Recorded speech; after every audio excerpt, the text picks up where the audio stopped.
men, clásicas. Profe, que hubo ayer, consejo de curso y orientación. Chipis. Ahí como que di toda esa información, estimado. ¿Ahora ese es el horario? Sí, va a ser los jueves. Yo creo que los jueves Ya. mejor. Em, pero eso, pues. Los jueves a las 6. Ya. Del profe yo le dije que avisara. Pero es que verdad, Matías, verdad, perdón que tú no estás en el chat de WhatsApp, mala mía. Ya, pero también vamos a hacer una reunión con los apoderados el día lunes para dar esta información. Bien, entonces, partimos con esta unidad. El objetivo de la clase es describir las principales características que dan a la forma de la sociedad mestiza de la colonia. Sajemos una duda. ¿Alguien sabe lo que significa la palabra mestizaje?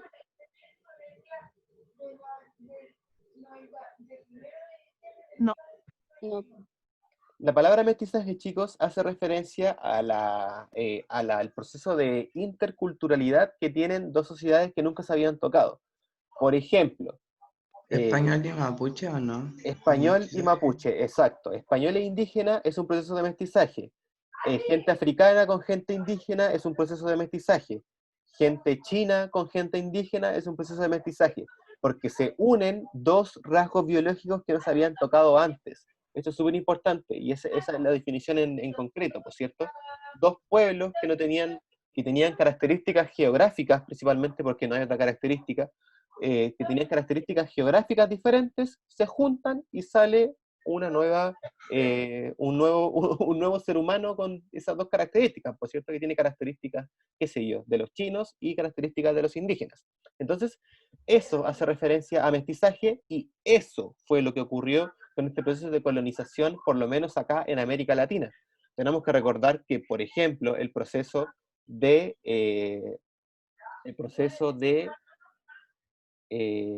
¿cómo se llama esto? El proceso de colonización que se dio por parte de los ingleses fue literalmente el exterminio de los aborígenes americanos del norte.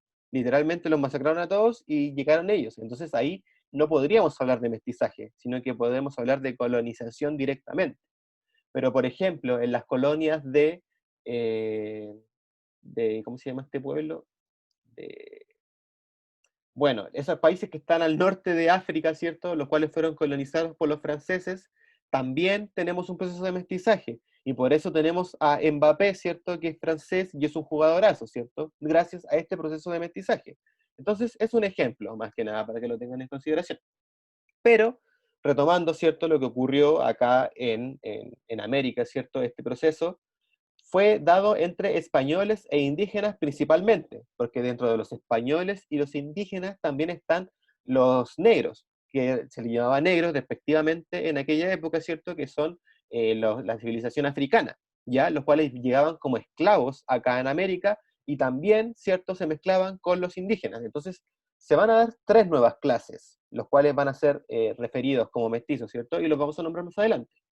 Pero para ir comprendiendo un poco ya la estructuración social que hubo en aquella época, tenemos que tener claro que en España estaban divididas las clases en tres, las clases sociales.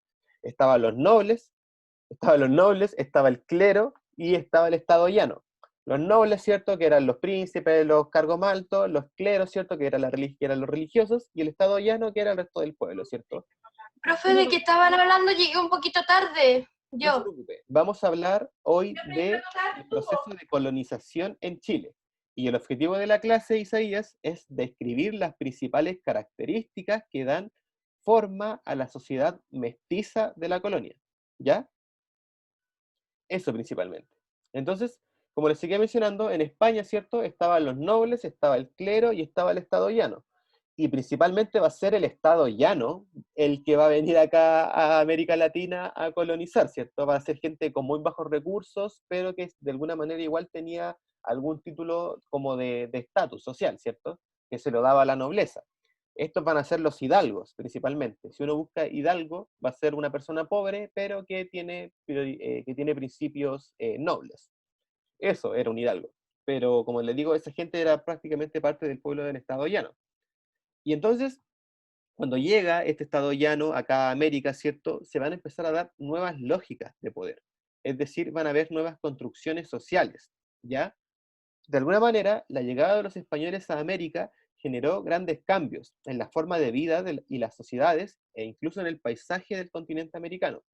Entre estas transformaciones destacan principalmente las nuevas relaciones de poder. Los grupos indígenas tenían maneras de relacionarse entre sí, que incluían, como les dije, conflictos, pero también formas de solidaridad e intercambio. Sus sistemas políticos y organizativos van a desaparecer y fueron tratados como seres inferiores. ¿Se acuerdan de eso de la pugna, de la leyenda rosa y de la leyenda negra? Sí o sí eran considerados como inferiores, ¿cierto? Porque eran considerados niños que tenían que ser educados o eran considerados gente bárbara que merecía ser exterminada. Esa era la pugna en la cual se encontraban los europeos. Entonces, por lo que se les negaba tener derechos similares a estos ciudadanos europeos que venían. No obstante, eso era en la teoría, chiquillos, porque si la teoría la llevamos a la práctica, nos vamos a dar cuenta que la gente no va a querer estar en guerra o no va a querer tener odio durante todo el tiempo, ¿cierto? Si nosotros nos recurrimos a las prácticas cotidianas, nos vamos a dar cuenta que las cosas son mucho más simples, ¿cierto? Y que las cosas avanzan mucho más lento en ese aspecto, ¿cierto? Las nuevas ideas y los estilos de vida. La economía indígena y sus sistemas sociales, bueno, sí, fueron desarticulados. Desaparecieron muchas lenguas autóctonas y se impuso el idioma europeo. Fueron destruidas numerosas producciones culturales indígenas, como obras de arte, artesanías, ciudades y templos y monumentos. Y con esto también se consolidó el proceso de conquista, ¿cierto? Y este sistema de dominación, gente, se extenderá más allá del ámbito político y económico, abarcando un orden social y cultural. Y uno de estos cambios más significativos, chicos, fue en lo social. Y en lo social fue donde se produjo específicamente este proceso de mestizaje. ¿Ya? No se les tiene que olvidar, por favor, este concepto de mestizaje, porque es primordial para comprender el proceso que se dio en América Latina. ¿Ya? Si a ustedes les dicen mestizaje, al tiro fue grupos de civilización intercambiando entre ellos. Españoles con indígenas, españoles con africanos, y indígenas con africanos, y eso, creo que esas son las mezclas, ¿ya? Y de estas mezclas y de estos procesos de mestizaje van a salir nuevas castas sociales, ¿ya? Siendo la española siempre la blanca, la más privilegiada, ¿cierto? Porque así se construía este sistema traído desde Europa, ¿cierto? Porque en Europa regularmente los nobles eran las personas como, no sé, como los más blancos o los más aristócratas. Entonces, esto como que se va a reinterpretar acá en América Latina, ¿cierto? Pero con los hidalgos, que eran los estadounianos en Europa. Entonces, como que de alguna manera se transfiguró este sistema, pero de la manera más chanta, se podría decir, de la manera más fome, se podría decir. Porque de alguna manera llegaron los pueblos como más, la gente menos instruida acá a América, a repetir el sistema que estaba en Europa. Entonces, súper importante para que lo tengan en consideración. Entonces, este mestizaje, chicos, abarcó principalmente lo social. Y al unirse estos grupos, estas castas, ¿cierto? Resultantes de estas mezclas, se originó este concepto social de castas. Y las más conocidas fueron, y me interesa que estas las anoten, fueron los mestizos. El mestizo se daba producto de la unión entre un blanco y un indígena, ¿ya? Nosotros, probablemente nosotros, gran porcentaje de la civilización que hoy en día somos chilenos, somos mestizos, por cierto, que somos la unión entre indígenas y blancos. Somos la mayoría, yo creo que el 99% somos mestizos. Entonces, Profe, cuénteme, disculpe, el Jeric dice si lo puede aceptar. pero por supuesto que voy a aceptar el Yerick. Entonces, eso principalmente. El mayor porcentaje de civilización chilena es mestiza. Una unión entre un blanco y entre un indígena, entre un español más que blanco y un indígena, ¿cierto? Y también estaban los mulatos. Los mulatos eran un producto de la unión entre una persona negra, una persona africana, ¿cierto? Y un español. De ahí salía el famoso mulato, ¿cierto?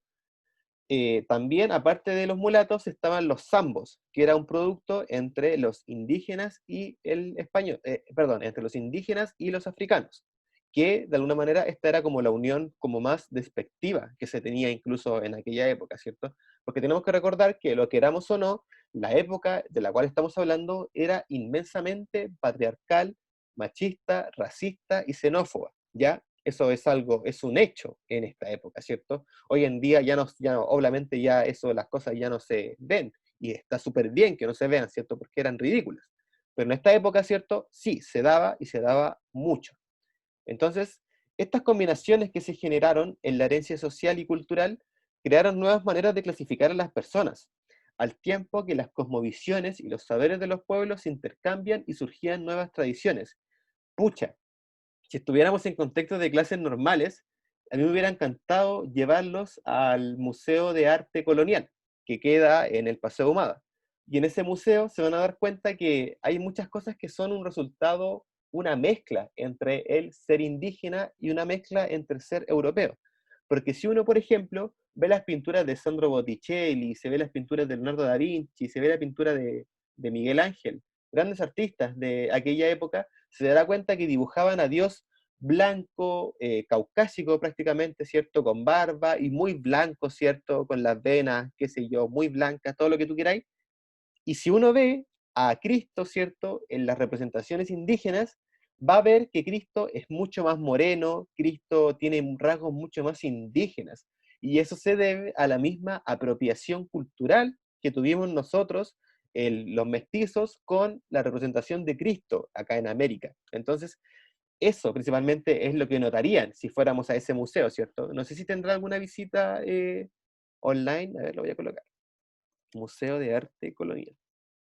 Entonces, hubiera sido muy genial que lo viéramos, ¿cierto? Pero como no podemos verlo, no. Ah, miren, acá hay algunas pinturas. Pucha, hubiera sido genial que lo vieran. Y dentro de esto, por ejemplo, también hay una historia que es la de historia del Cristo de Mayo, que es como prácticamente algo muy religioso que se tiene en aquella época. Tenemos que recordar que Chile siempre ha sido un país sísmico, y en aquella época era igual. Entonces, si uno ve el Cristo de Mayo, cuenta la historia del Cristo de Mayo, que en un terremoto que hubo en Santiago en 1621, creo que fue, hubo un terremoto que destruyó prácticamente toda la capilla, porque tenemos que recordar que las ciudades se fundaban en base a capillas. Una capilla se derrumbó producto de un terremoto, y dentro de la capilla lo único que quedó en pie fue el Cristo de Mayo. Y por eso como que se le tiene mucho respeto y mucho énfasis religioso a dicha figura. Entonces, no sé, una pequeña historia para que la supieran, ¿cierto? Si le preguntan sobre el Cristo de Mayo, para que lo recuerden. Y si uno ve, por ejemplo, el Cristo de Mayo, se va a dar cuenta que el Cristo de Mayo tiene muchas características indígenas. O sea, como que onda es más moreno, ¿cierto? Es más bajo, tiene el pelo mucho más negro. Se parece mucho a lo que sería la representación de un indígena, más que la representación de Cristo que tendría en Europa. Y eso se debe a estas mismas características y a este mismo proceso de mestizaje del que estamos hablando, ¿cierto? Entonces, la manera, chicos, en la que se estratificó la sociedad durante este periodo colonial se vincula con el enorme prejuicio racial que existía por esos años, debido a esta nueva estructura social americana constituida por una serie de grupos étnicos con diferentes derechos, privilegios, ocupaciones laborales y posición económica. Tomó un marcado carácter estamental. ¿Qué significa que la sociedad sea estamental? Principalmente que estaba definida por clases de las cuales ustedes no podían salir. Si eras mestizo, ibas a morirte mestizo. Si eras blanco, te ibas a morir blanco. Si eras esclavo, te ibas a morir esclavo. Entonces, al igual que en Europa, fue una sociedad que era muy difícil escalar. Pero aquí se produce un problema, y es que los mestizos, como eran una creación entre un blanco y un indígena, no había dónde colocarlos en esta pirámide social, ¿cierto? Porque, por ejemplo, los europeos sabían que los españoles eran los más bacanes, y sabían que debajo de los españoles estaban los indígenas, y sabían que debajo de los indígenas estaban los negros. Esto basándonos en que esta sociedad era bastante racista, ¿cierto? Esto no tiene nada que ver con mi opinión. Pero, entonces, ¿dónde colocábamos a los mestizos? Porque los mestizos son una mezcla entre los españoles y los indígenas. Entonces deberían ir al medio, valían más que los indígenas, pero menos que los españoles.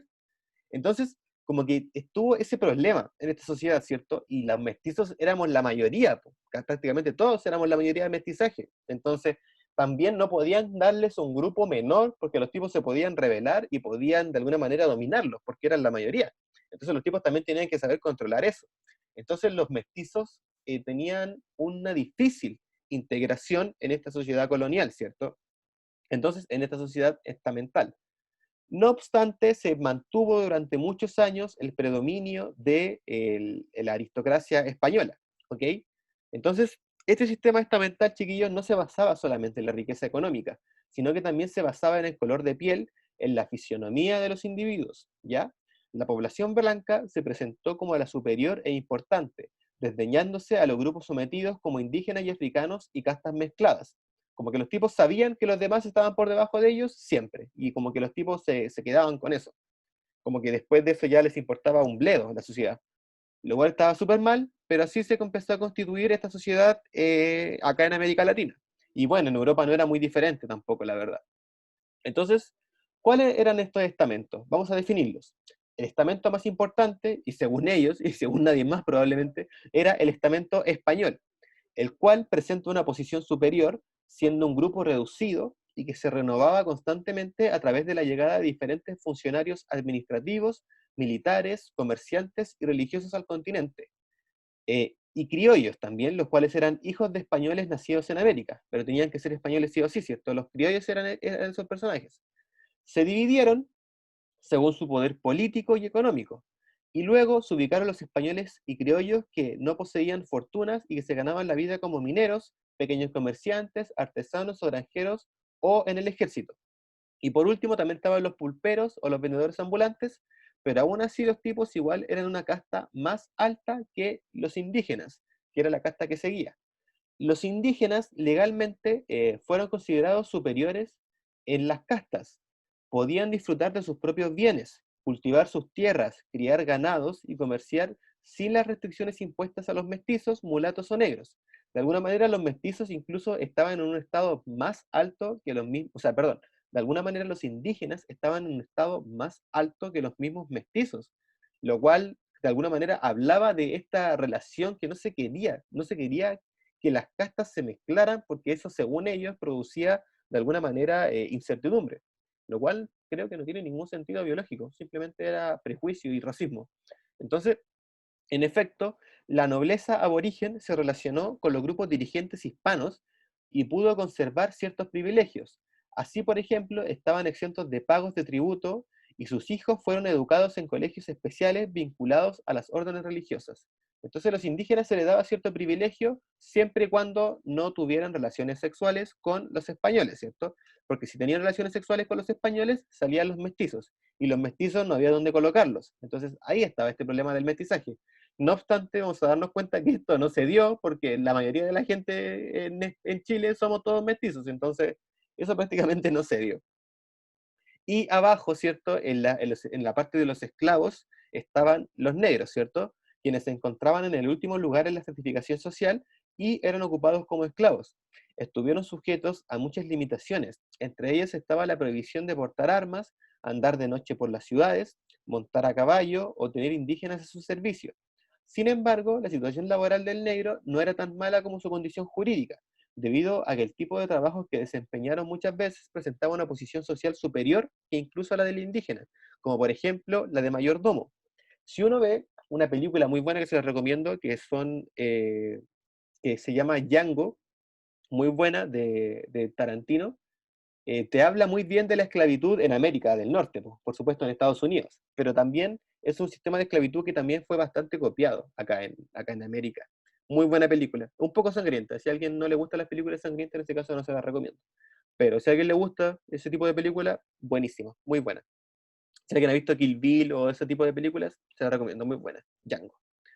Entonces, los negros, ¿cierto?, estaban en la parte más baja, pero no eran considerados tan bajos porque regularmente la pega era de mayordomo. Y en ese aspecto, trabajar de agricultor, por ejemplo, era mucho más difícil y era mucho más agotador. Y finalmente, dentro de todas estas clases, ¿cierto?, estaban los mestizos. Y de ahí viene la palabra mestizaje, ¿cierto? Los cuales, por su origen bicultural, se les dificultó su integración social, ya que no pertenecían a ningún grupo étnico en particular, pero que paulatinamente aumentaron su número, hasta constituirse en el grupo más numeroso de América. Fueron discriminados. Por ejemplo, se les prohibió tener repartimientos y encomiendas o desempeñar oficios públicos y reales. Muchos de ellos estaban constantemente buscando trabajo, ya que no poseían uno estable. Otros vivían en el campo como peones de las haciendas y el resto trabajaba en las minas. Dentro de estas sociedades, chiquillos, también estaba una separación de género. Y tenemos que la mujer tenía una labor dentro de la sociedad y el hombre tenía otra labor dentro de la sociedad. Es decir, era una sociedad machista, heteropatriarcal, para ser exactos. Entonces, eh, y esta sociedad colonial se caracterizó, insisto, por ser del tipo patriarcal. Es decir, se centraba en la figura del padre o varón como base del parentesco y la jerarquía familiar. El padre era el pater de familia, ¿cierto? Cuya función principal consistía en administrar el dinero de la familia y también el conservar las tradiciones y cuidar el nombre y también la honra de su familia, ¿ya? Por lo que siempre buscaba resaltar su prestigio social a través de la compra de títulos de nobleza y de órdenes de caballería, así como la creación de mayorazgos, también permitiéndole heredar un conjunto de bienes y muebles a su hijo mayor, ¿cierto? Y de esta manera conservar de alguna manera este estatus social, impidiéndose de alguna manera su venta o división. Si hay un documento que se presenta bastante en el Archivo Nacional de Chile, son estos títulos de nobleza.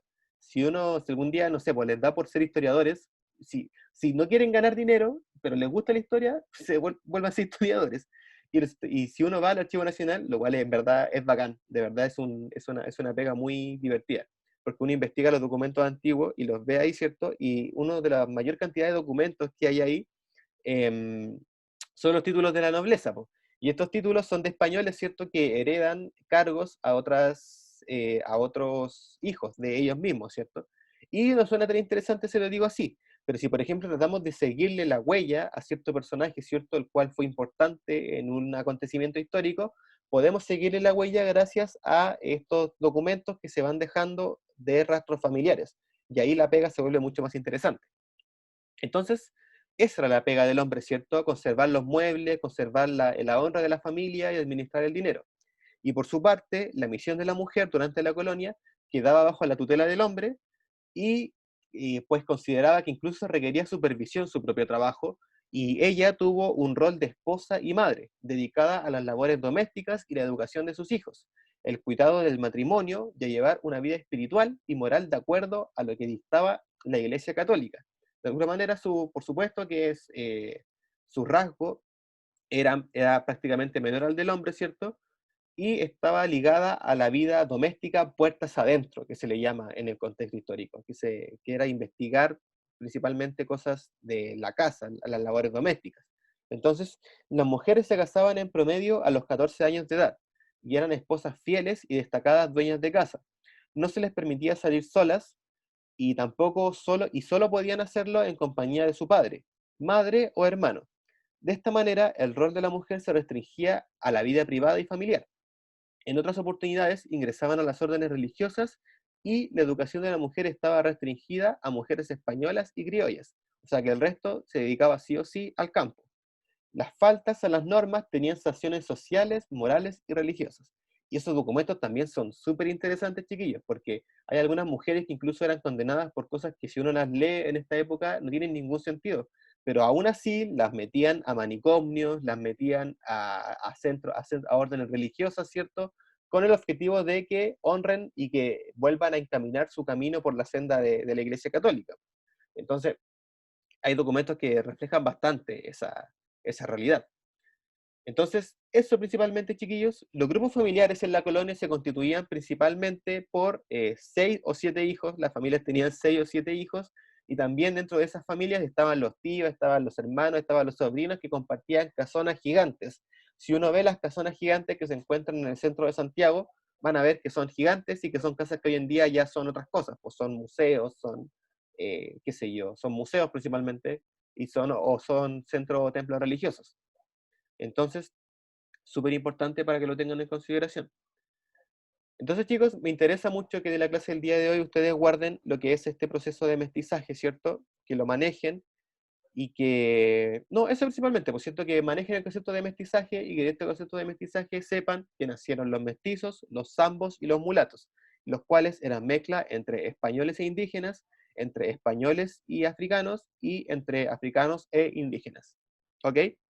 Toda esta información igual siempre va a estar en los PPTs y también va a estar en las actividades. La próxima semana vamos a seguir hablando de esto mismo, pero vamos a hablar sobre el proceso de evangelización y un sistema económico basado en esclavitud que estaba en estas sociedades. Así que eso, pues chiquillos. ¿Dudas? ¿Consultas? ¿Ya para ir cerrando? Ninguna, profe. Ok, chiquillos. ¿Hay que colocar nuestros nombres en el chat? No, porque mi Rosita está... Necesito a mi Rosita por ahí. Mi Rosita está haciendo la lista. Estaba. ¿Estaba? ¿Alguien la vio? Yo la vi. Ya. Sí. Ah, ya. Entonces, ella está haciendo la lista. Así que eso, chiquillos, que tengan un muy buen